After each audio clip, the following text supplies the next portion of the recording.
Hello all, welcome to a new video in Linux command line tutorial series. In this video, we are going to learn about rm command. Rm stands for remove. Rm command is used to permanently remove files and directories. The general syntax of rm command is rm, then any number of items. You can give a single argument, also you can give any number of arguments. What rm does is, it removes all the things which are mentioned here, all the items which are mentioned here.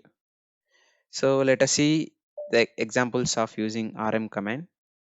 So first let us see the contents of current directory. You can see that the current directory contains a file, b file, c file, and directory 1, directory 2, and directory 3. So let us remove one file using rm command. Let's say let us remove a file. Removing a file. You can see that the a file is removed here. You can also remove multiple files using giving multiple arguments. Let's say b file and then c file. Let us see the contents of directory. You can see that the b file and c file are removed here. You can also remove directories using rm command. So without using any options or any additional flags, let us remove let us see the contents of the directories first. Let us see the contents of directory 1. You can see that the directory 1 contains subdirectory 1, subdirectory 2. Let us see contents of directory 2. You can see that directory 2 contains a file. Let us see the contents of directory 3. Directory 3 contains these things. So let us make a new directory. New directory. Let us see the contents. You can see that the new directory is created. So let us remove new directory using rm command. New directory doesn't contain anything. So removing new directory with rm command, you can see that the we cannot remove our new directory with rm command. So to remove a directory using rm command, you have to give an option called r option, which recursively deletes directories. So let us see what happens when we give r option to the rm command. You can see that the new directory is deleted. So let us also use rm command and the directory that contains subdirectories, which is directory 1. Let us see what happens. You can see that it is also removed. You can you can say that whenever we are using r option, it recursively deletes directories and the subdirectories and the contents of those directories also. So to delete a directory, this r option must be specified. There are some other options that are useful whenever we are using rm command. So one of such option is f option. F stands for force. So whenever we are using rm command, let's say first let us see the contents of current directory. You can see that the directory contains directory 2 and directory 3. Let us see recursively. You can see that the directory 2 contains a file. So what happens whenever we try to remove a non-existent file? Let's see directory 2 and let's say name file named b file. You can see that the directory 2 doesn't contain any b file. So whenever we run it, you can see that the shell prompts an error message that says that rm command cannot remove directory 2 b file since there is no such file or directory. To not get any such prompts or to ignore non-existent files, so we use force option, which forces rm command to ignore non-existent files and do not prompt. So let us see what happens now. You can see that the rm command performs its function and there are no prompts here.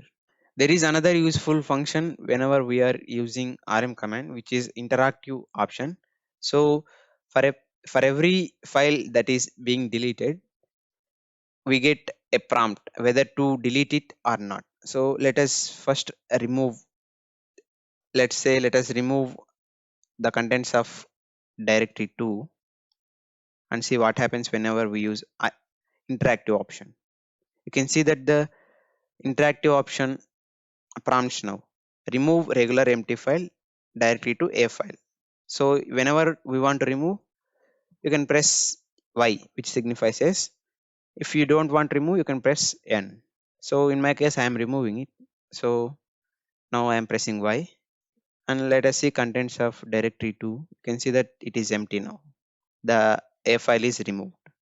We can also use regular expressions to make rm command more powerful. Let's say the directory 3 contains all these files.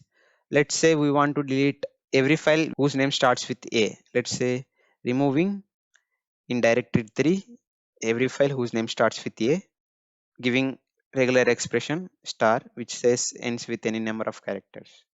So what it does is it removes all the files that are starting with A. So let us run the command and let us see the contents of directory 3. You can see that the directory 3 in directory 3 all files that are starting with A are removed. So we can also remove let's say particular type. Let's say we want to remove the all CSS files. Removing in directory 3 can start with anything and ends with .css. And let us see the contents of the directory. You can see that the all CSS files are removed here. So there's another useful option of rm command, which is v option. V option stands for verbose. So it displays informative messages as the deletion is performed. So it displays what are the files that are being removed. Let's say let us remove all JS files now and use v option directory 3 and .js. Now it shows that the removed b.js, removed c.js. You can just use weak option in this way. Note that in Linux, removing any files or directories with rm command is permanent. Once you remove something with rm, it's gone. It cannot be brought back. There is no undelete command in Linux. All the files that are being removed with rm command don't go to trash. They are permanently deleted. So be particularly careful with rm. Also be careful with rm whenever we are using wildcards.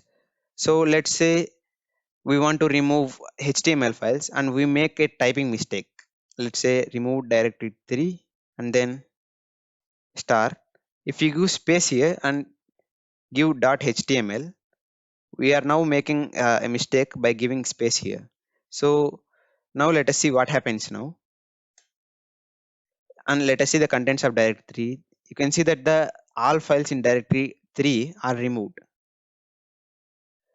because of our typing mistake here. Directory remove command rm command removes all the contents of directory 3. We only want to remove .html files, but remove command removes all the contents of directory 3.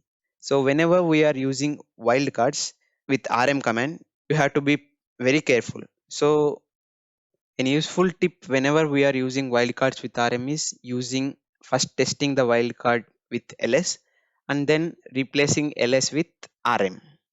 So it saves us the danger of removing unnecessary files or danger of removing some important files that we do not want to remove. So that's it for this video. Thanks for watching. Please like, share and subscribe.